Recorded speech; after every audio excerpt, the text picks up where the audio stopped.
Apa saudara bersuka cita? Karena apa saudara bersuka cita? Oh, ada banyak perkara. Karena kita punya Alkitab. Kalau di RRT tidak boleh punya Alkitab. Jadi disobeki satu-satu halaman dibagi-bagi. Setelah itu nanti diganti lagi. 2-3 hari ganti lagi. Ya halaman berapa yang belum baca. Tapi justru karena itu mereka begitu antusias. Sekalipun tidak ikut ESC. Ya. Nah, di situ kita melihat. Di mana ada penderitaan, di situ ada antusias. Mau antusias?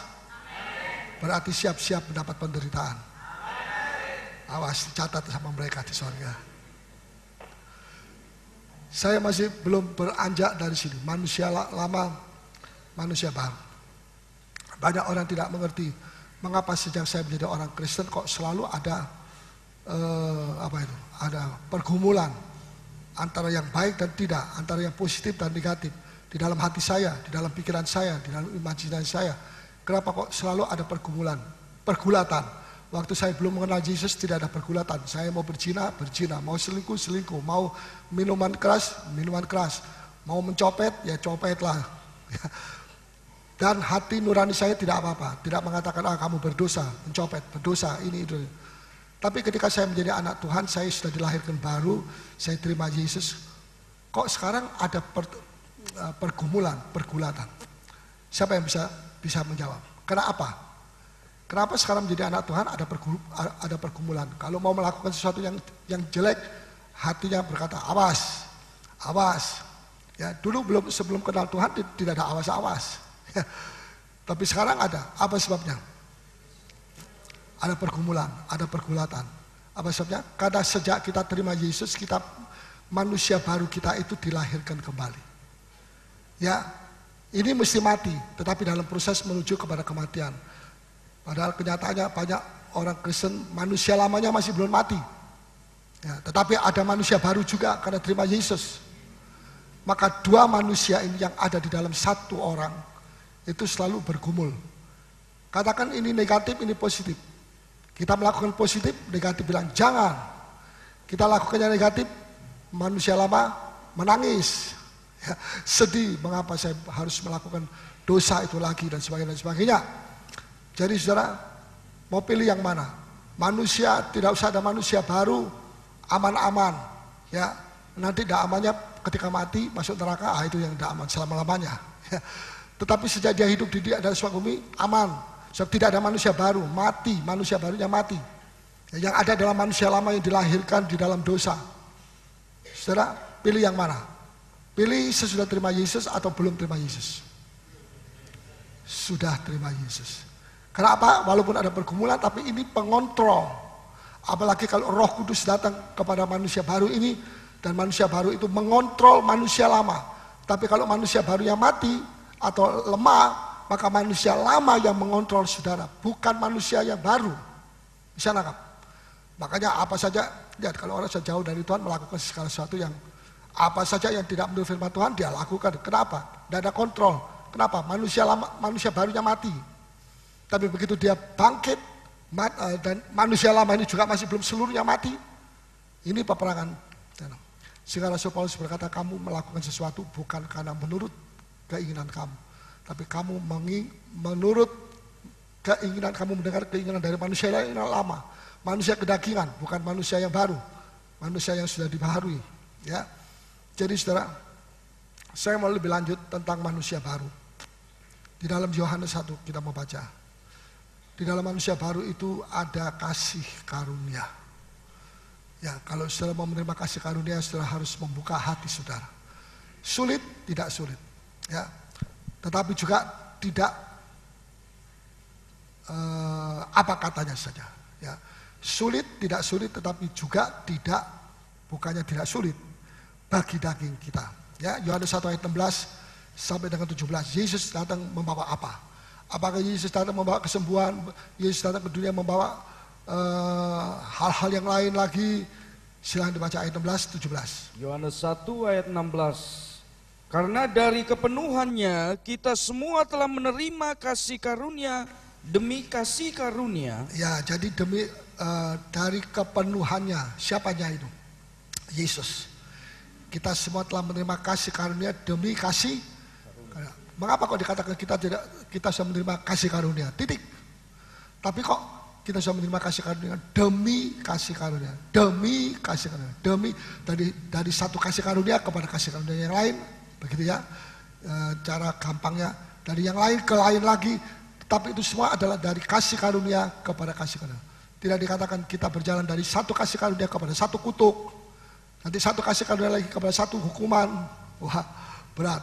Tidak, tapi dari satu kasih karunia kepada kasih karunia yang lain. Sebab hukum Taurat diberikan oleh Musa. Ya, jadi Musa datang membawa 10 hukum dari Allah, dia terima itu, ya, dan itu adalah hukum Taurat. Ya, terus. Tetapi kasih karunia dan kebenaran datang oleh Yesus Kristus. Tapi ketika Yesus datang ke dunia, dia bawa apa? Hukum Taurat? Tidak, sudah dibawa oleh Musa. Tidak perlu lagi hukum Taurat diperdebatkan, ya, digenapkan di dalam Yesus. Tetapi dia datang ke dunia ini membawa kasih karunia. Katakan sama-sama, kasih karunia dan kebenaran datang oleh Yesus Kristus. Terus ayat 18. Tidak ada seorang pun yang pernah melihat Allah, tetapi anak tunggal Allah yang ada di pangkuan Bapa, dialah yang menyatakannya. Jadi Musa datang membawa hukum Taurat, Yesus datang membawa kasih karunia.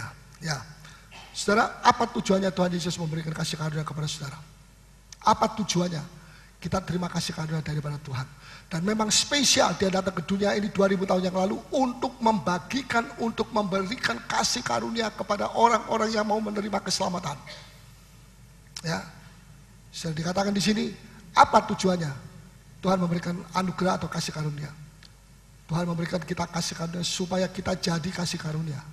Tuhan memberikan kita anugerah supaya jadi anugerah bagi orang yang ada di sekitar kita. Bisa tangkap? Ya, sangat tidak relevan kalau kita diberikan kasih karunia, kita diberikan anugerah itu. Dan kita hidup sendiri, ya, begitu egois, anugerah itu untuk saya, dan untuk istri saya, dan untuk anak saya, biar anak saya tidak mengalami itu, tidak apa-apa, saya saja, itu egois. Itu orang diberkati tetapi tidak memberkati, tidak mau memberkati orang lain. Dan itu keluar daripada tujuan. Sebab tujuannya Tuhan supaya kita berjalan dari satu kasih karunia kepada kasih karunia. Ada dari satu orang kita bisa membagikan kasih karunia kepada orang lain, kita juga setiap orang kita bisa mendatangi dia dan memberikan kasih karunia Tuhan kepada orang itu melalui mulut kita, pekerjaan kita, ya, perkataan kita dan sebagainya, ya. Jadi saudara, jelasnya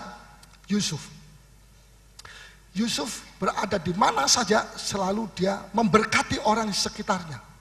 Kenapa? Karena di dalam Yusuf ada kasih karunia. Dan kasih karunia itu selalu memberkati orang-orang yang ada di sekeliling orang yang memiliki kasih karunia.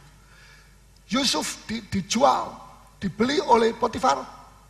Di situ dia membagikan juga kasih karunia. Dia tidak membagi, hei saudara-saudara datang kemari, dia khotbah, ini kasih karunia saya bagi-bagi untuk anda. Tanpa dia mengatakan itu dan mungkin tanpa dia merasa, dia sedang membagikan kasih karunia melalui perkataannya, melalui sholat tingkahnya, melalui keteladanannya, melalui kejujurannya. Pegawainya tidak ada satupun yang jujur, Potifar, tapi ketika Yusuf datang, dia satu-satunya pegawai yang paling jujur, yang bisa dipercaya, yang meyakinkan majikannya. Sehingga dia diberikan kuasa untuk bisa mengatasi seluruh, menghandle semua bisnis rumah tangga dan sebagainya. Nah, apa sebabnya? Karena dia memberkati orang-orang yang ada di rumah Potifar. Dia memberkati juga keluarga kita, saudara-saudara, kita juga harus memberkati keluarga kita. Amin. Ya, kita harus, kalau kita sungguh-sungguh mengatakan ada kasih karunia di dalam saya. Apa buktinya? Kita bisa mengatakan kasih karunia 1000 kali, tapi kalau tidak ada buktinya, bukan jadi anugerah tapi jadi sandungan, ya itu namanya, ya, yang kelihatan itu lebih jelas, lebih diterima oleh orang, lebih diyakini daripada ngomong 1000 kali saya menjadi anugerah, tapi tidak ada bukti. Bisa tangkap? Ya. Sudah bagaimana? Sulit? Enggak sulit. Caranya bagaimana? Berserah sama Tuhan. Hadapi setiap persoalan dengan kasih karunia Allah. Bukan dengan emosi. Emosi jauh dari itu. Ya. Demikian juga kehadiran saudara di dalam komsel itu bisa menjadi berkat. kehadiran gereja ini, gereja kita di tengah-tengah kota Makassar, bisa memberkati kota ini. Apa dampaknya untuk kota ini? Apa gunanya untuk kota ini? Apa berkat yang bisa kita bagikan kepada mereka? Ya, dan itu yang Tuhan mau. Tuhan membagikan kasih karunia supaya kita juga membagikan kepada orang lain. Jangan cuma Tuhan membagikan kasih karunia kepada si A, dan si A makan sendiri, menikmati sendiri, puji Tuhan, haleluya, amin. Sebelahnya ada orang namanya C, mati kelaparan, biarin aja. Mati karena tidak ada anugerah, dibiarin aja. Saudara, itu bukan sifat daripada Yesus. Kalau kita mau menjadi memiliki karakter Kristus, kita harus belajar, ya, belajar. Nah, siapa yang mau menjadi anugerah bagi orang lain? Angkat tangan. Mari kita bacakan di sini, Efesus. Ya, pasal yang ke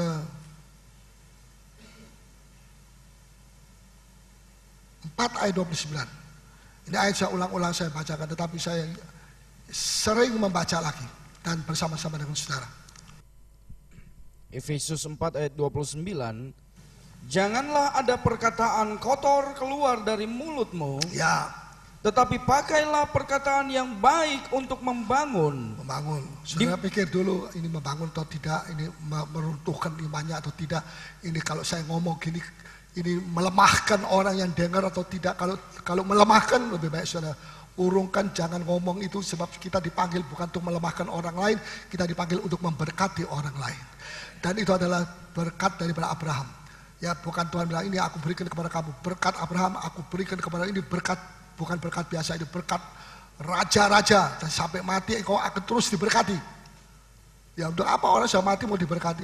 Tapi Tuhan tidak bilang begitu. Tuhan bilang aku berkati kamu, dan berkatmu itu sampai melahirkan 7 kerajaan, 7 raja-raja.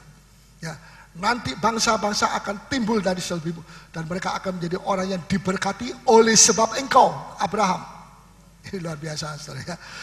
Ya, kita mesti berdoa supaya gereja kita diberkat, kota Makassar diberkati oleh karena keberadaan gereja Tuhan. Ya, bukan cuma bikin sesak jalanan. Ya, sudah terus. Di mana perlu supaya mereka yang mendengarnya, ya, beroleh kasih karunia. Bukan beroleh kutuk, bukan beroleh hukuman, tapi beroleh kasih. Salah satu contoh hamba Tuhan kalau sudah jatuh khotbahnya itu ngutuki. Awas saudara, kalau saudara ngomong begini, awas saudara, diintimidasi. Ya. Tapi kalau seorang hamba Tuhan sudah bertobat, walaupun dia mengalami dosa jatuh, dia sudah berkhotbah, dia sudah bertobat. Kalau dia berkhotbah, dia tidak mengutuki orang, tidak mengintimidasi orang. Ya, tetapi dia tahu bahwa ini semua oleh kasih karunia Tuhan, pengampunan yang dia terima. Gak perlu dia mesti membela diri, justru membela diri tandanya ini hamba Tuhan masih belum beres. Ada masalah di dalam dia. Sebab kalau masalah itu tidak dibersihkan, maka itu selalu mengganggu. Apapun yang kita lakukan, apapun yang kita omong, apapun yang kita katakan, selalu ada pembelaan diri.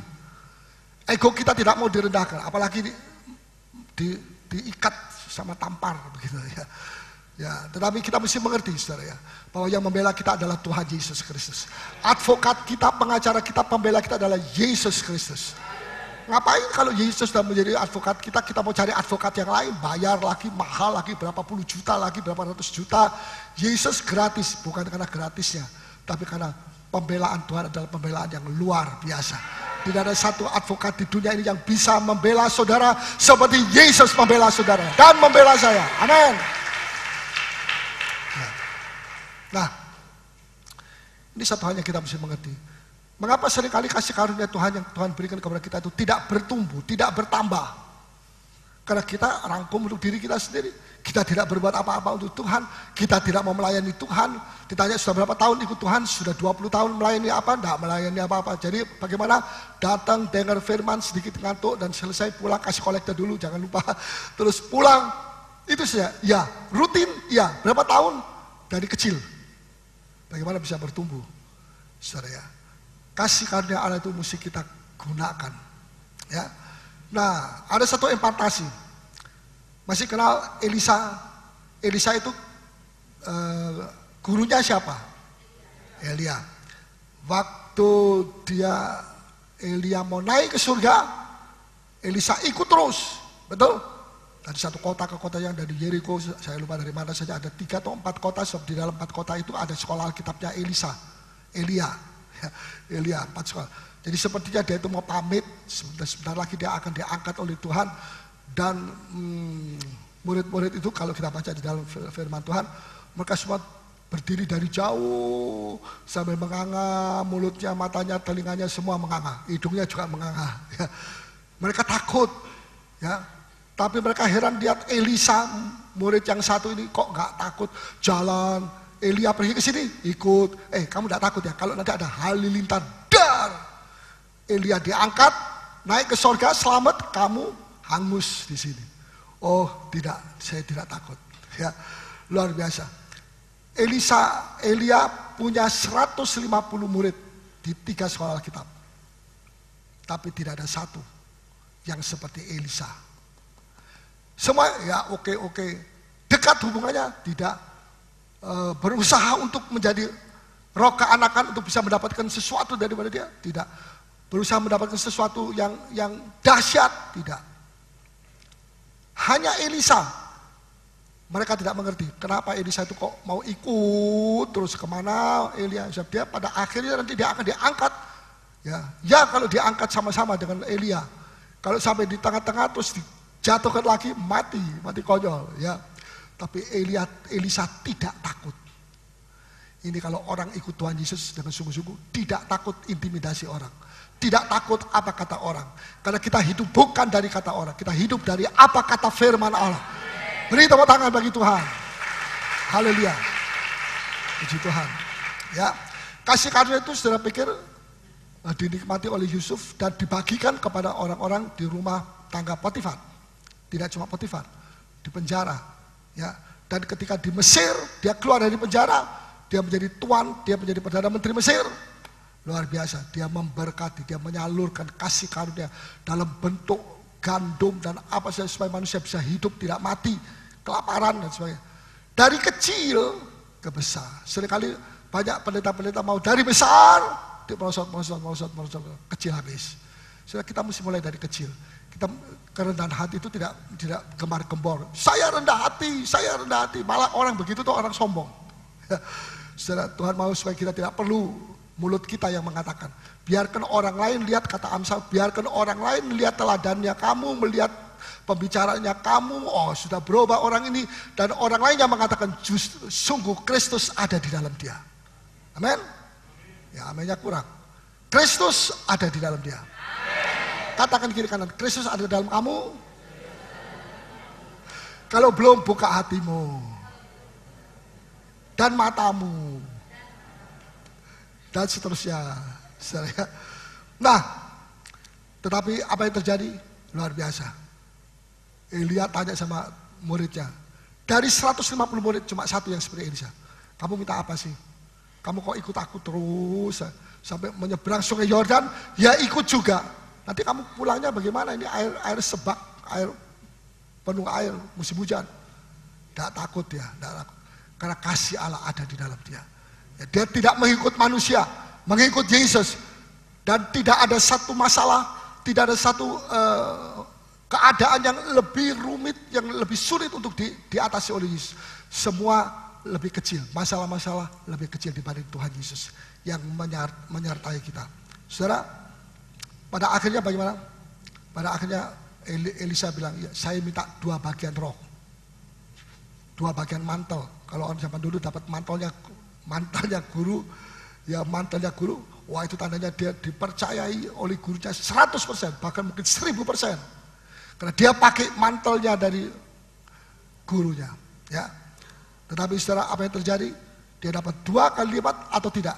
Dia dapat. Elisa mendapatkan 2 urapan dan kuasa 2 kali lipat, ya.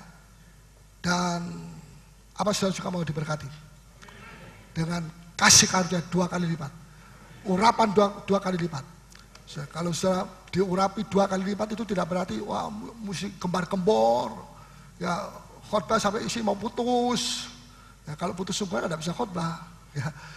Bukan diukur dari suara keras. Perhatikan ini. Ya. Tapi diukur dari penyerahan diri saudara kepada dia. Saya merasa tidak layak, merasa tidak bisa. Tapi justru pada saat saudara mengalami merasa tidak bisa, saat itu Roh Kudus datang 2 kali lipat memberikan kuasa, kemampuan kepada saudara. Ya, puji nama Tuhan. Nah, jadilah berkat, berkat, berkat. Salurkan berkat itu. Salurkan kasih karunia itu kepada orang yang ada dekat saudara. Ya, saudara, apa yang terjadi? Kasih karunia itu tidak mati. Elia boleh kembali ke surga, kasih karunia-Nya tetap berjalan, tetap beroperasi di salah satu murid yang namanya Elisa. Hampir mirip, Elia, tidak pakai S, Elisa. Ya. Kenapa? Apa karena namanya dia lebih mirip dengan gurunya daripada orang yang lain? Tidak. Tuhan tidak memperhatikan soal-soal yang seperti itu, tapi Tuhan memperhatikan hatinya orang ini lain dari yang lain. Ya, orang lain bilang seperti Tuhan Yesus waktu dibangkitkan, ya banyak murid-murid terpecah 2, ada yang percaya, ada yang tidak. Tetapi saudara, kita percaya bahwa Yesus sudah bangkit. Amin. Dan kalau Yesus sudah bangkit, kita ini mendapatkan kasih karunia Tuhan, dan hidup kita akan mengimpartasikan kepada Elisa-Elisa. Saya percaya di sini ada Elisa-Elisa. Tanyakan kepada dirimu, apakah aku Elisa? Kok kayak orang mau, apa saya ini Elisa? Tanya sama sendiri aja takut, apalagi kita tanya sama orang lain, lebih-lebih takut. Ya, saudara, Tuhan begitu baik. Ya, impartasi itu artinya guru itu pergi, tapi kuasanya tetap ada di tengah-tengah. Ya, hamba Tuhan itu pergi, mati atau meninggal dunia, tapi kuasanya masih tetap ada. Mantelnya ada di tengah-tengah kita, urapannya ada di sini, dahsyat. Ya, itu namanya impartasi. Dan itu terjadi dengan siapa? Dengan Elisa. Elisa tidak perlu gembar-gembor, oh saya ini muridnya Elia, saya ini yang mendapat warisan. Warisan, ya ada seorang hamba Tuhan mau meninggal, sibuk dengan warisan. Warisan apa? Warisan pengajarannya dia. Pengajarannya dia. It's okay, tidak salah. Tapi kita mau lebih daripada itu. Ya. Jadi Elisa meneruskan mantelnya. Tidak perlu dia gembar-gembor, tapi dia mau bukti saja. Itu mantelnya yang jatuh, ya di atas. Elia jatuh, mantelnya diambil oleh Elisa. Kemudian dia pulang, mesti menghadapi sungai Yordan lagi, yang sebak airnya. Nah, dia sedang mentes, apa betul mantel ini mantel yang urapan, mantel urapan, atau mantel-mantelan. Dia mau tahu apakah ini ada kuasa atau tidak ada kuasa seperti mantelnya orang lain, si A, si B, si C, si Z, ya cuma sekedar jahitan, kain, atau seperti yang saya bawain. Ya, setelah kemudian dia menghadapi sungai Yordan, dia pukul, dar, sungai Yordan itu pecah menjadi 2, ya, terjadi kering, ya. Dan dia bisa jalan melampaui situ. Urapan double porsi ada pada Elisa. Kok diam semua ya? Urapan 3 porsi ada pada Elisa. Amin. Anda berapa? Berapa porsi? Jangan minder ya. Tuhan kan tahu saya ini orang sederhana.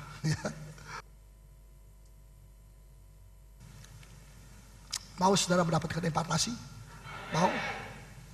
Mesti perhatikan sungguh-sungguh apa yang dia ucapkan oleh firman Tuhan. Nah, saya punya kesaksian. Mungkin saya pernah saksikan ini, tapi persis tepat dengan masalah ini. Tahun 53 pendeta Osborne masih hidup, sekarang masih hidup. Osborne datang ke Jakarta, Surabaya, Ambon, 3 kota. Dan waktu dia membuat kampanye di Jakarta, di Surabaya, yang menyopir dia itu namanya pendeta Bolang dari mana? Dari Jakarta. Ya. Apa yang terjadi? Begitu Osborne pulang, bukan mantelnya, topinya jatuh atas dia.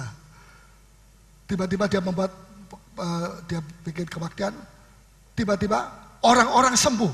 Wah, apa ini? Ya, saya tidak pernah minta sama Osborne. Sampai orang bilang, os bolang. Pokoknya ada osnya. Ya. Dia mau jadi supirnya Osborn selama beberapa waktu. Ya. Yang lain tidak mau. Yang ini. Justru yang jadi supirnya ini dilimpahi oleh Tuhan kasih karunia yang dahsyat. Memang orang begitu itu tidak banyak. Dari antara 1.000, 2.000, 10.000, satu orang, dua orang. Tapi siapa yang Tuhan memberikan kasih karunia, itulah orang yang dipilih oleh Allah. Ya. Terimalah kasih karunia Tuhan ini, luar biasa. Ya, satu lagi pendeta Masbah, ini sudah meninggal dunia. Dia pendeta di Belanda. Ya, saya melihat dia punya gedung besar. Tapi, nah pada waktu Osborn bikin kampanye di situ, pulangnya, dia menjadi supirnya Masbah ini. Pulang ke Amerika. Masbah kejatuhan topinya. Dalam arti topi adalah urapan, impartasi, kuasa, persis seperti Osborn ya. Luar biasa. Belanda gempar. Orang-orang Belanda bilang, apa ini? Saya tahu orang Belanda itu suka ngomong ya, mencepes terus, ngomong terus. Wah, dia bilang, bagaimana bisa terjadi? Gak usah tanya bagaimana. Kenyataannya kuasa Allah ada di sini. Kuasa Allah tidak menjadi milik 1-2 orang. Kuasa Allah untuk semua yang percaya. Dan kalau saudara percaya, saudara juga bisa menerima kuasa kesembuhan. Kuasa yang luar biasa. Haleluya. Siapa yang mau jadi os bolang? Tidak. Awas kamu kalau tidak habis sungguh-sungguh nanti. Ya. Satu lagi impartasi, saya bicara soal impartasi ya. Jadi kadang-kadang ada hamba Tuhan yang mengimpartasikan secara sadar atau tidak sadar. Pada waktu dia melayani di satu kota dan selesai dia pulang, dia tidak rasa apa-apa. Tapi ada 1-2 orang hamba Tuhan yang dapat impartasi pelayanan persis seperti dia atau 90% mirip dia. Tapi bukan yang kita targetkan, nanti kalau dia pulang negerinya saya mau jadi seperti dia. Malah nggak jadi-jadi. Sebab ini bukan pengangkatan oleh diri kita, tapi pengangkatan oleh Roh Kudus yang mengangkat saudara. Jadi satu alat untuk memberkati di mana dunia berada di tengah-tengah saudara. Amin. Haleluya. Orang yang kedua ini adalah Daud. Dia mengimpartasikan sesuatu. Apa yang dia impartasikan? Dia didik anak-anak buahnya dan berhasil, tidak banyak, 3-4 orang atau 3 orang. Nah, apa yang dia lakukan? 3 orang ini bisa mengalahkan raksasa masih family dengan Goliat almarhum. Sudah mati Goliatnya, tapi ini masih familinya dia. Ya. Ini masih saudara sepupu 2 kali, yaitu sepupu 3,5 kali. Pokoknya masih ada bau-bau Goliat begitu ya. Dan 3 orang ini dipakai Tuhan, 1 menghadapi 1 Goliat, 1 menghadapi 1.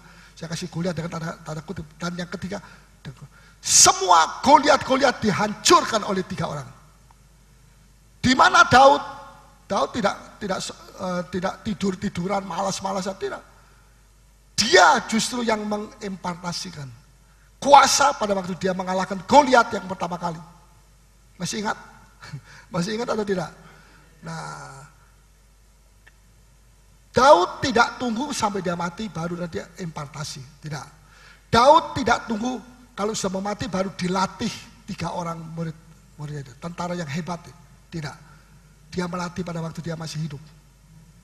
Dan ketika dia pergi meninggal dunia, ya itu jangan saya pikir wah ini Paulus ini dia mau mati rupanya, jadi kok ngomong. Tidak juga. Itu semua ada dalam tangan daripada Tuhan.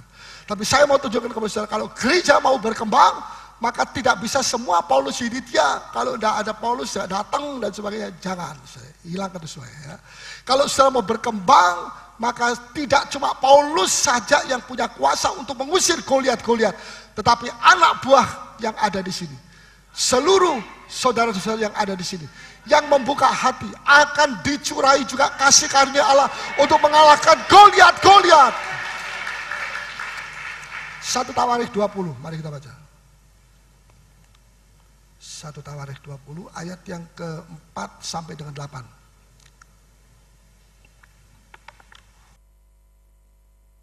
Satu Tawarikh 20. Sudah? Ya. 1 Tawarikh 20 ayat 4. Sesudah itu timbullah pertempuran melawan orang Filistin di Geser. Pada waktu itu Sibhai orang Husa. Sibhai, ya kalau punya anak kasih nama Sibhai. Bukan Sib, tapi Sibhai. Ya terus Memukul kala Sipai. Sibhai melawan Sipai. Ya bagus ini. Supaya tidak saya lupa. Kalau punya anak, ada pertama Sibhai, ada kedua Sipai. Ya, terus Seorang dari keturunan raksasa. Dia ke raksasanya sudah bulu kuduk naik, rambut naik. Tidak usah naik, tetap taat saja. Ya, terus Dan mereka ditundukkan. ya, Maka terjadilah lagi pertempuran melawan orang Filistin. ya babak kedua. Terus lalu Lalu Elhanan bin Yair Ya. menewaskan Lahmi, saudara Goliat. laki-laki saudara Goliat lagi. Jadi Goliatnya sudah mati tapi saudaranya masih banyak. Iblis itu ya sepupu sekali, dua kali itu masih banyak. Kita harus bertempur karena selama iblis masih ada, itulah kesempatan kita untuk bertempur, mengalahkan dia yang sudah dikalahkan oleh Yesus di 2000 tahun yang lalu. Ya, terus Orang Gad itu Ya. yang gagang tombaknya seperti pesa tukang tenun. ya sudah dua orang yang dilatih oleh Daud untuk menghabisi Goliat. Ya, percobaan-percobaan yang sebesar sekali bayar Goliat, kesulitan halangan yang sebesar Goliat. Ya, ayat 6. Lalu terjadilah lagi pertempuran di Gad. Ya, Dan di sana ada seorang yang tinggi perawakannya. ya itu namanya nama Yang lain. tangannya dan kakinya masing-masing berjari 6. Jari siapa di sini yang jarinya 6 coba? Saya 5. Ya, terus 24 seluruhnya. ini enggak macam-macam, enggak main-main, ini betul-betulan Saudara ya. Raksasa ya, yang 24 seluruh berjari 6. Terus Juga orang ini termasuk keturunan raksasa. juga keturunan raksasa. Apakah harus Daud yang mengalahkan? Tidak. Siapa yang mengalahkan? Mari kita baca terus ayat 7. Ia mengolok-olok orang Israel. Ya. Maka Yonatan anak Simea kakak Daud Ya, masih menewaskannya. Menewaskannya. Siapa yang menewaskan? Daud? Tidak. Siapa? Simea. Ya. Di mana itu? Yonatan anak Yonatan. Ya, Yonatan. Nah, kalau mau punya anak, mau kasih Yonatan bagus. Panggil Jo. Ya. Yang mengolok-olok orang Israel. Terus ayat 7. Orang-orang ini termasuk keturunan raksasa di Gad. Ya. Mereka tewas oleh tangan Daud dan oleh tangan orang-orangnya. Ya. Orang-orang ini termasuk keturunan raksasa di Gad, semua famili raksasa semua. Mereka tewas oleh tangan Daud dan oleh tangan orang-orangnya. Nah, di sini Daud masih campur lah. Ya, tetapi kita lihat ayat sebelumnya, bukan Daud yang mengalahkan. Anak buahnya Daud, bagaimana bisa jadi? Karena mereka melayani. Bagaimana mereka bisa melayani? Karena mereka dilatih. Katakan dilatih. Jadi kalau saudara mau melayani Tuhan, perlu dilatih. Supaya jangan melayani Tuhan nanti keliru ke sini, ke sana, dan sebagainya, pikirannya kacau dan sebagainya. Kita mesti tahu siapa yang kita layani. Yesus Kristus itu, Bapa surgawi itu, siapa dia yang patut kita layani. Puji Tuhan. Ini berarti kasih karunia yang Allah berikan kepada Daud untuk bisa mengalahkan Goliat, itu tidak disimpan sendiri oleh Daud berpuluh-puluh tahun. Tapi dia ajarkan, dia impartasikan, yang lebih penting, impartasikan, jangan cuma diajarkan tapi sampai di otak. Diimpartasikan itu adalah kuasa. Kuasa di mana kita bisa mengalirkan kuasa itu kepada siapa saja yang lapar dan haus akan kebenaran firman Allah. Nah, siapa yang lapar, dia akan terima nomor 1. Dan tidak perlu lagi mesti Daud. Tidak perlu lagi Paulus Yedidia. Tapi saudara-saudara juga bisa.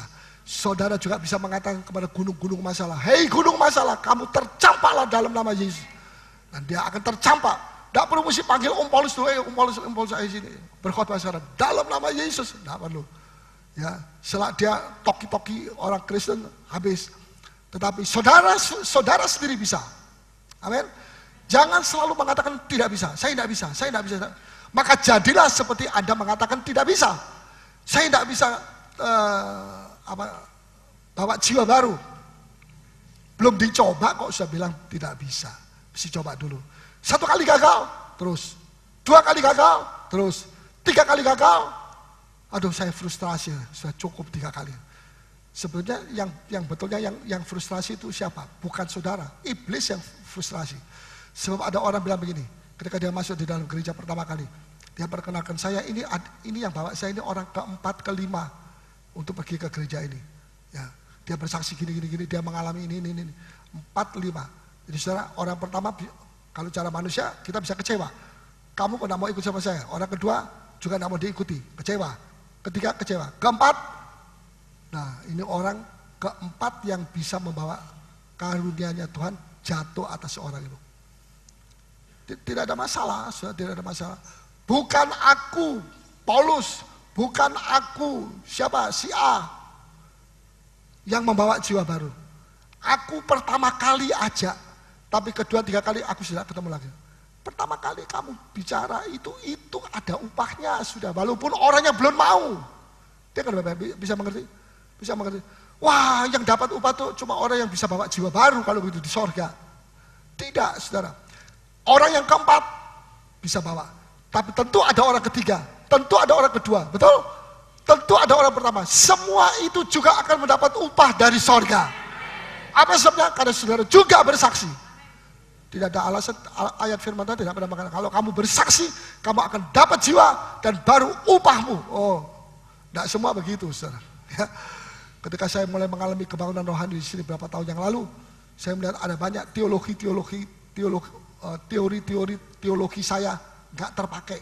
Saya pikir ini kalau begini mesti begitu, kalau itu begini mesti begitu. Ternyata begitu, begini, begitu. Tidak seperti semestinya. Karena apa? Allah itu tidak bisa dikontrol dengan otak kita.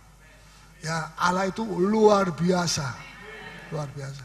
Ya, saudara, Tuhan begitu baik sekali. Amin. Nah, jadi bukan cuma Daud yang bisa mengalahkan, tapi dia punya anak buah. Bagaimana bisa anak buahnya dia? Karena dia latih. Ya, makanya ada banyak pelatihan sekarang. Ya, tidak terlalu banyak pelatihan FPMK. Ya, kalau sudah 2 bulan, 4 bulan masuk di Komsel, ya dan sebagainya. Sebab Tuhan mau supaya kita itu tidak diam-diam. Coba kita baca di dalam Efesus 2 ayat 7. Efesus 2 ayat 7.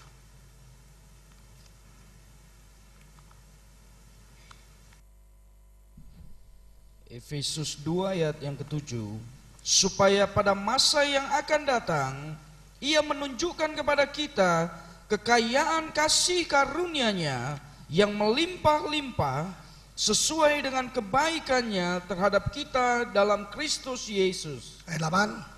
Sebab karena kasih karunia kamu diselamatkan oleh iman. Ya, oleh kasih karunia kamu diselamatkan oleh iman. Terus? Itu bukan hasil usahamu. Ya, tapi itu adalah kasih karunia. Saya mau tanya, bedanya apa kasih karunia dengan? Kalau orang sudah janji kerja 1 bulan akan dapat 1 juta misalnya, dan dia dapat 1 juta, itu upah. Itu bukan karunia, bukan kasih karunia, bukan kebaikan si majikan. Itu sudah komitmen. Sebelum kerja, saya dapat gaji berapa? 1 juta, oke. 31 hari kerja, oke, silakan. 31 tanggal 31 dia dikasih 1 juta. Itu hasil apa? Kasih karunia, damai sejahtera, tidak apa? Nah, itu upah. Karena aku kerja sih, aku kerja keringatku ini dan sebagainya ini. Pantas aku dapat uang, dapat gaji.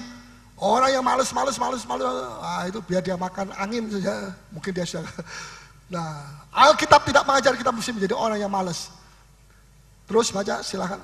Tetapi pemberian Allah. Ya, pemberian cuma-cuma berapa harganya? Tidak ada. Ya, terus? Itu bukan hasil pekerjaanmu. Ya. Jangan ada orang yang memegahkan diri. Ya, itu bukan hasil pekerjaanmu. Ini jelas sekali. Tidak perlu kita banggakan. Oh, ini saudara, kalau bukan saya yang bawa dia sudah mati, masuk neraka. Ya, tidak betul. Ya. Terus ayat berapa sekarang? 10. Jadi tadi dikatakan dalam ayat yang ke-8, sebab oleh kasih karunia. Amin. Oleh kasih, sama-sama 1, 2, 3. Kamu diselamatkan oleh iman. Ya. Itu bukan hasil usahamu, betul? Bukan hasil usahamu. Hasil usaha Roh Kudus, bukan hasil usahamu dan aku. Terus? Karena kita ini buatan Allah, diciptakan dalam Kristus Yesus, ya, untuk melakukan pekerjaan baik, ya, yang dipersiapkan Allah sebelumnya Ia mau supaya kita hidup di dalamnya. Ya, ayat 10 saya ulangi. Karena kita ini buatan siapa? Jepang. Tidak. Jepang bisa rusak, tapi ini tidak. Buatan Allah. Ya, di sini siapa yang buatan Afrika? Coba katakan. Ya. Karena kita ini buatan Allah, diciptakan di dalam Kristus. Jadi saudara mesti terima Yesus lebih dulu atau sesudah terima Yesus baru diciptakan manusia baru. Sebelum kita terima Yesus, sampai pada saat kita terima Yesus, kita itu diciptakan menjadi manusia baru. Ya, untuk melakukan pekerjaan baik. Saudara ada untuk melakukan pekerjaan baik. Amin. Amin. Saudara ada untuk menganggur-nganggur. Amin. Saudara ada untuk melakukan pekerjaan Tuhan. Apa pekerjaan Tuhan? Bersaksi, bawa jiwa-jiwa. Ya, mungkin ada di rumah saudara ada orang yang kalau malam ini dia mati masuk neraka, tidak pernah kenal Yesus, tidak pernah ketemu siapa Yesus itu, tidak pernah ada orang memberitahu kepada dia, tidak ada orang yang berani mengajari dia siapa Yesus. Nah, ini kita diminta untuk pertanggung jawab kita. Ya, sebab Tuhan sudah melakukan itu. Karena kita ini buatan Allah, diciptakan dalam Kristus Yesus. Jadi ini tidak bisa, kita jangan ngomong soal buatan Allah kalau kita belum ada di dalam Kristus. Ini hanya orang-orang yang sudah percaya Yesus. Ya, terus dikatakan diciptakan dalam Kristus Yesus untuk melakukan pekerjaan baik. Ya. Oh, saya sudah terima Yesus, saya dibaptis. Sudah cukup, tidak perlu apa-apa lagi. Saudara perlu untuk melakukan pekerjaan yang baik, yang dipersiapkan Allah. Katakan dipersiapkan Allah. Sebelumnya dia mau supaya kita hidup di dalam pekerjaan Allah itu. Ya, jadi Tuhan sedih kalau melihat ada anak Tuhan sudah dibaptis, sudah penuh Roh Kudus, sudah jadi manusia baru. Ya, lantas males-malesan, beberapa tahun cuma masuk keluar gereja dan tidak berbuat sesuatu untuk Tuhan. Ya. Dengan tenaga saudara, dengan waktu saudara, saya tahu waktu saudara adalah mahal, tetapi waktu itu yang ciptakan siapa? Tuhan Allah, betul?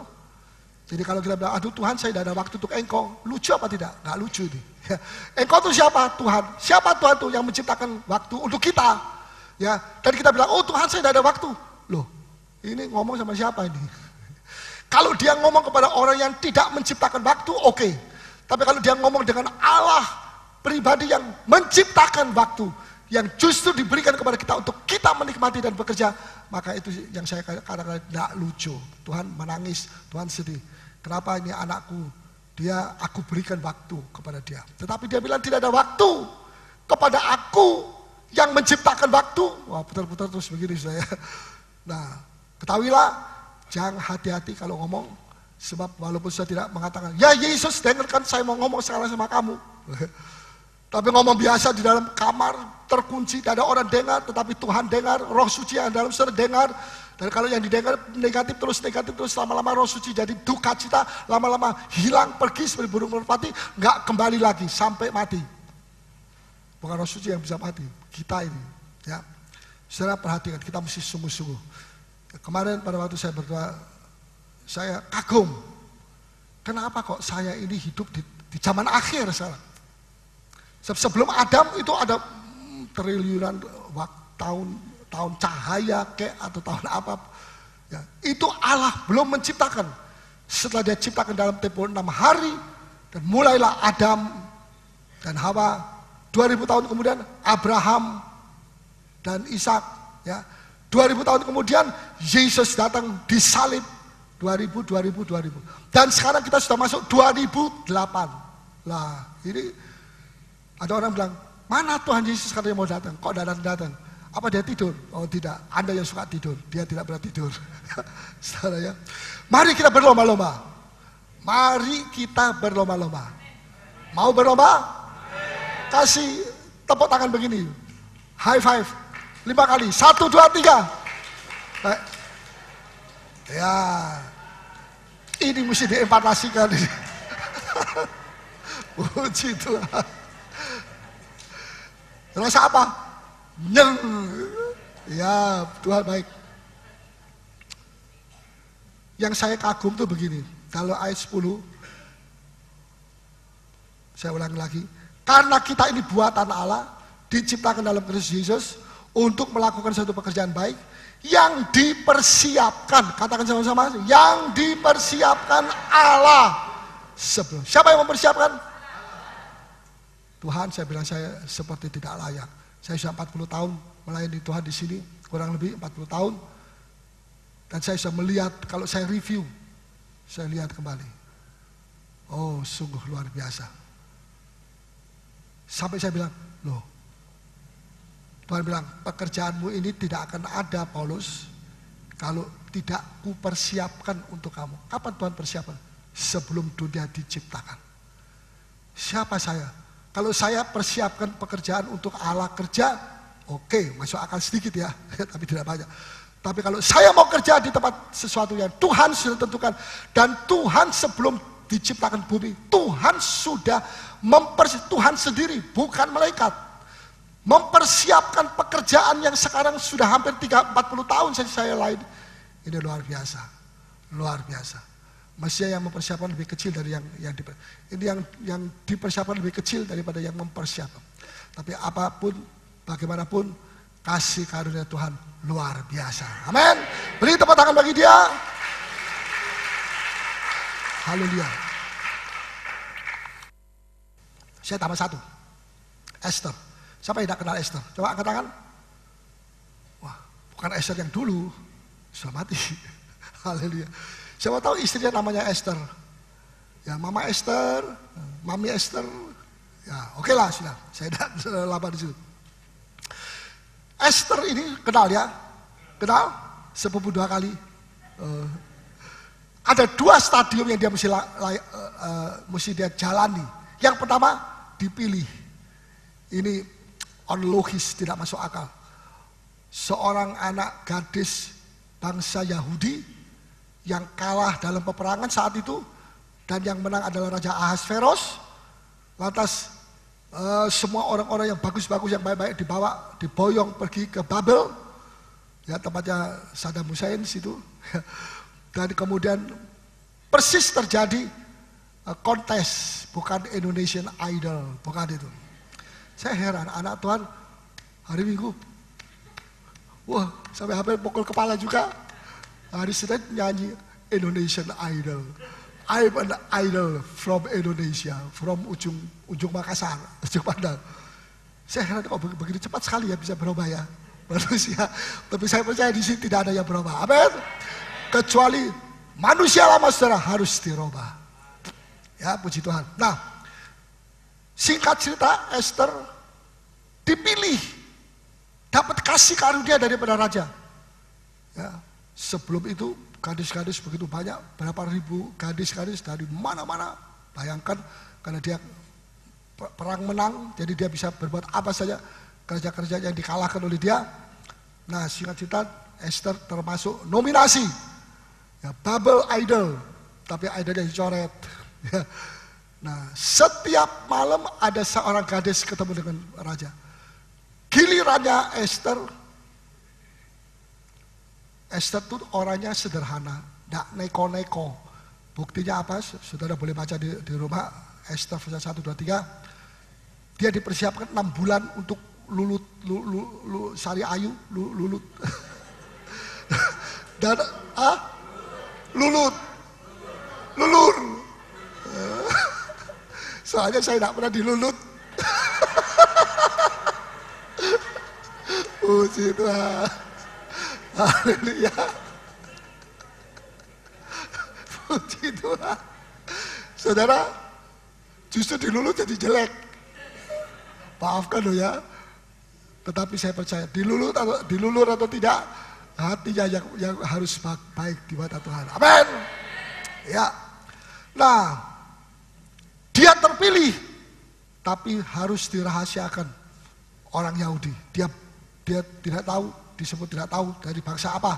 Ya, waktu itu kacau begitu. Ya. Dan memang tidak ketahuan. Pada waktu raja lihat dia, jatuhlah kasih karunia kepada dia. Dia ambil top mahkota yang tadinya dipakai oleh istri yang dibicara itu siapa namanya? Wasti. ya, dia kenakan pada Esther. Wah, luar biasa. Mulai saat itu dia jadi permaisuri raja. Satu waktu ada komplotan, Haman yang menjadi kepala komplotan berusaha untuk mencekik atau membunuh semua orang Yahudi yang ada tinggal di Babel sana. Semua harus dimusnahkan. Wah, kejam sekali. Mordekai, ipar daripada Esther, ipar atau ya sepupu, tidak tahu. Dia tulis surat kepada Esther. Esther tidak bisa sembarangan didatangi. Dia ada di dalam Mahligai, dalam istana raja. Ya, Esther ada satu komplotan dalam tulisan. Pada tanggal sekian, bulan sekian, semua orang Yahudi akan dikikis habis, mati semua. Coba kamu sekarang menghadap raja. Kalau siapa tahu, kalau kamu diterima, puji Tuhan. Kalau tidak, ya apes-apesan dia bilang. Apes itu artinya apa? Sial. Esther bilang setengah egois. Nggak mungkin kamu usul saya masuk menuju ke raja, menghadap raja. Sebab raja itu punya banyak peraturan, istri-istrinya juga diaturin, nggak boleh sembarangan. Kalau semua istri-istri dan selir-selir dan apa saja semua bisa menghadap sewaktu-waktu kepada raja, wah rajanya kacau, nggak ngurusin negara, ngurusin permaisuri-permaisurinya, istri-istrinya. Ya. Jadi ada peraturan dalam tempo 30 hari, kalau tidak dipanggil jangan menghadap. Kalau berani menghadap tidak disuruh tapi berani menghadap, potong leher, atau kalau raja berkasihan, oke, ada tongkat emas, raja ulurkan, ya si permaisuri putrinya itu dia sendeku, ya berlutut, dan dia harus memegang ujungnya itu emas, ya dicium berarti dia hidup. Kalau enggak, raja lihat siapa itu berani pagi-pagi jam 6:30 sudah menghadap raja, minta duit lagi, wah sudah langsung toki mati semua. Nah, Esther bilang menghadap raja siapa? Ya rajamu itu, suamimu itu, kata si, gak bisa. Omongannya iblis ya, gak bisa. Kenapa gak bisa? 30 tahun. Belum sampai 30 tahun. Sekian, dalam waktu sekian hari atau tahun, kalau aku tidak dipanggil, permaisuri selir gundik-gundiknya dan dipanggil, tidak boleh menghadap. Kecuali kalau raja lihat kasihan, ya apa yang kamu mau. Tapi kalau raja lagi kesal dan sebagainya, toki-toki, tak mati sudah. Kejam sekali. Ya, saudara. Iparnya tadi siapa namanya? Mordekai. Hampir saya bilang merdeka. Mordekai bilang begini, Esther, jangan kamu pikir bahwa kamu tuh kedudukanmu sudah tinggi, ya tinggal di bukan asrama, dia tinggal di Mahligai, ya, wah kamu cantik, tidak ada orang yang cantik seperti kamu, ya, wah macam-macam. Kamu jangan merasa bahwa itu sudah cukup, itu cuma bonus. Masih ada satu lagi, yaitu itu baru setengah rencana dari Bapak Surga. Masih ada setengahnya lagi. Setengah yang pertama tadi apa? Dipilih jadi permaisuri supaya bisa gampang ketemu raja, sampaikan unek-unek kesulitan kami, bangsa Yahudi dikejar-kejar, dibunuhi di mana-mana, dijarah dan sebagainya. Sesuai itu dia bisa langsung datang kepada raja. Nah, itu baru setengah rencana Allah. Tapi rencana Allah yang full, yaitu ketika dia diperhadapkan dengan krisis yang saya ucapkan tadi. Nah, itu pada saat dia mau dipakai oleh Tuhan untuk menyelamatkan seluruh bangsanya, bangsa Yahudi di Babel. Nah, di situ saudara, dia bilang, aku tidak bisa. Mordekai bilang ini, Esther, oke, kamu bilang tidak bisa. Oke, ada banyak peraturan, hukum-hukum. Tapi jangan kamu kira bahwa Tuhan tidak bisa pakai orang luar untuk menyelamatkan umat Tuhan orang Yahudi. Pertama, kamu lebih dulu diberi kesempatan. Silakan, kamu mau atau tidak? Ya, kamu menghadap raja, minta ampun, dan dibebaskan orang Yahudi daripada pemukulan dan penjarahan dan sebagainya. Kalau tidak, kamu tetap tidak mau, nanti akan ada orang lain datang untuk menolong kita. Tapi kamu mati bersama-sama dengan orang-orang yang jahat. Wah, ketakutan. Mordekai bilang, justru kamu dipilih jadi permaisuri itu untuk menghadapi saat krisis sekarang ini. Bisa nangkap? Bisa? Kalau bisa saya tidak usah ulang. Kamu diangkat jadi putri, jadi permaisuri bukan cuma untuk duduk-duduk, ongkang-ongkang, minum kopi dan sebagainya. Minta kacang datang. Kalau cuma untuk itu saja kamu dipilih jadi permaisuri, alangkah hinanya itu.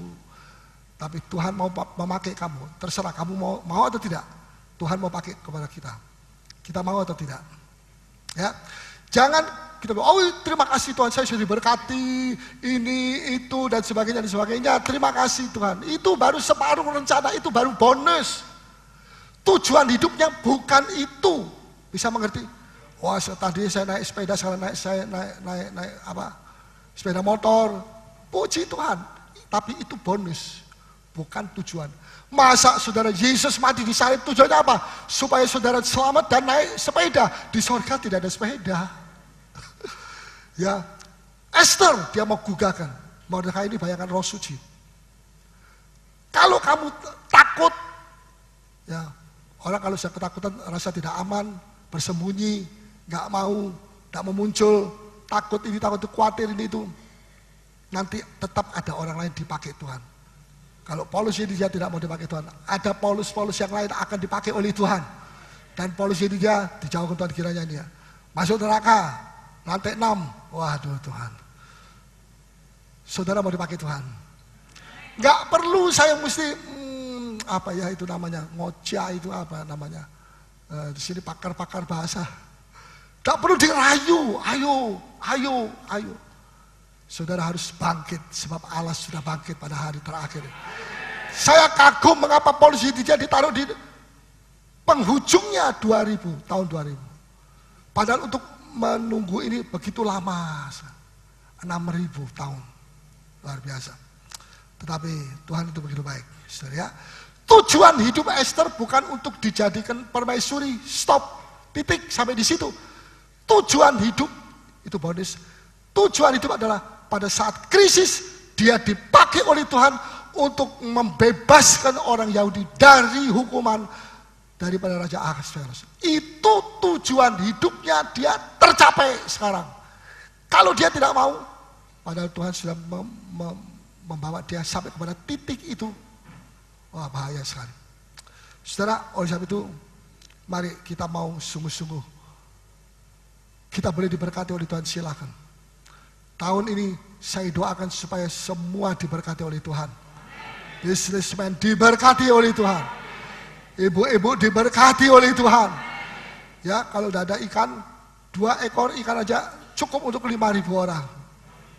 Amin. Bapak yang ngomong amin, bisa ibu. Tapi jangan bersenang-senang atas bonus saja. Saudara harus melayani itu Tuhan, karena itu pekerjaan sudah dipersiapkan oleh siapa? Yesus. Aduh Tuhan, masa di sorga itu udah ada jongos-jongos atau apa yang kalau di perkawinan melayani. Kok mesti engkau yang mempersiapkan waktu pekerjaan untuk Paulus? Jadi saya merasa begitu hina diri saya bahwa pekerjaan saya itu dipersiapkan oleh Allah Bapa kita di sorga. Termasuk saudara sekalian. Makanya tidak ada alasan kita maju mundur ya. Orang maju mundur itu kasihan, kita mesti doakan. Apa yang dia cari di gereja itu? Tapi inilah waktunya sekarang. Tuhan mau beracara dengan kita sekalian. Siapa yang mau dipakai oleh Tuhan? Angkat tangan. Saudara mau dipakai Tuhan semua? Makin sukar tugas itu, makin besar kasih karunia yang Allah berikan kepada kita. Makin banyak tantangan, makin besar, makin seru. Kasih karunia Allah luar biasa. Mari kita bangkit berdiri semua, kita datang kepada Tuhan.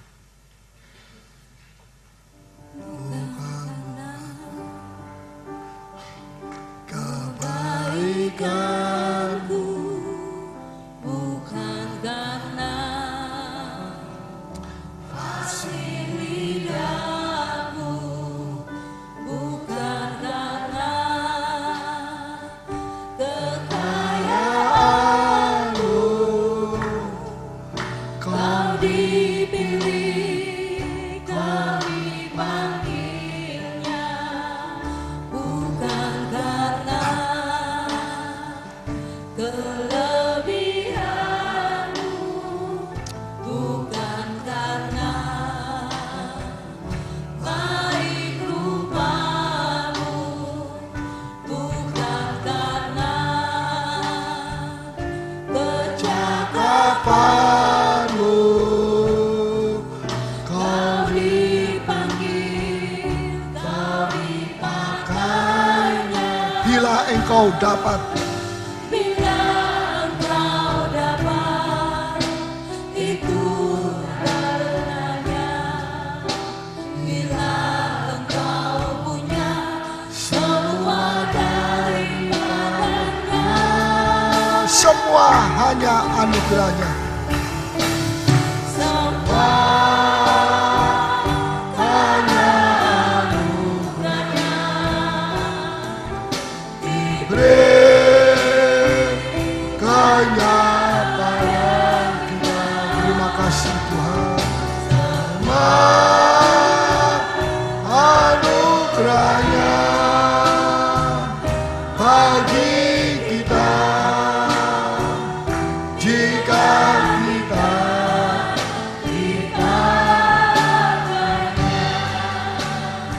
bukan karena kebaikanmu, kau wanita saja menyanyi, kau pria Tuhan. Bukan karena kebaikanmu, bukan karena fasilitas, Ya, bukan karena kekayaan kita. Allah kita Allah yang dahsyat. Bukan karena kecakapan kita. Sekalipun kecakapan juga perlu.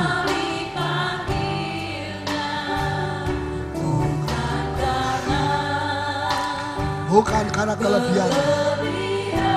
Bukan karena baik rupamu. bukan karena baik rupamu, bukan Bukan karena kecakapanmu. kecakapanmu.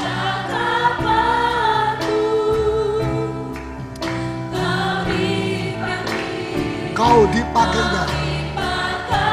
Mau dipakai Tuhan. Bila engkau dapat, itu karenanya. bila engkau punya semua daripadanya. Oh,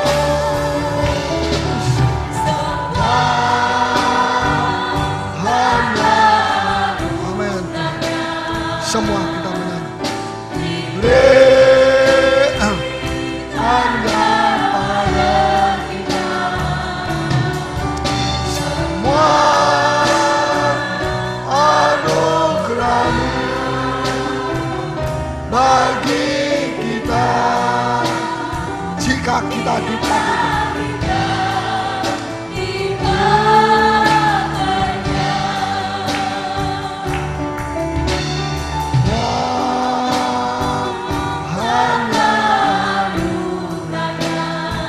Semua karena anugerah diberi cuma-cuma tanpa bayar.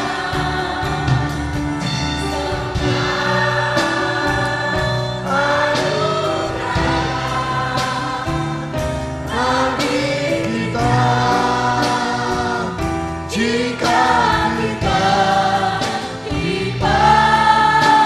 jika kita dipakai seperti Esther, jika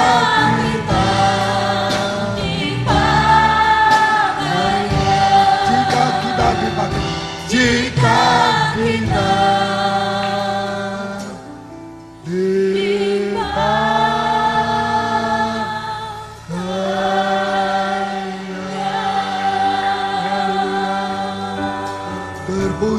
Tuhan. Firman-Mu dahsyat, kasih karunia-Mu dahsyat. Engkau bersedia menuangkan terus kasih karunia-Mu yang baru, yang tidak pernah habis. Cukupilah semuanya Bapa. Haleluya. Kami memuji dan menyembah Engkau Tuhan.